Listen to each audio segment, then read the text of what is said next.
বিয়ের পোশাকে এসআইআর শুনানিতে বড় বরযাত্রীরা। এই ঘটনায় চাঞ্চল্য ছড়িয়েছে ডায়মন্ড হারবারে।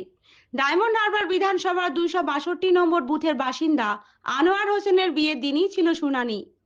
বিয়ের দিনেই এসআইআর শুনানির নোটিশ আসায় চরম সমস্যায় পড়তে হয়েছে বড় তার পরিবারকে। বিয়ের পোশাক পরেই শুনানি কেন্দ্রে লাইনে দাঁড়াতে বাধ্য হন বড় আনোয়ার হোসেন খান। জানা গিয়েছে পাত্রীর বাড়ি হাওড়ায়, কিন্তু বিয়ের দিনেই মনীষা প্রাথমিক বিদ্যালয়ে এসআইআর এর শুনানির ডাক পড়ে আনোয়ার হোসেনের। তাই বাধ্য হয়ে বিয়ে করতে যাওয়ার আগে বরের সাজে শুনানি কেন্দ্রে এলেন আনোয়ার হোসেন।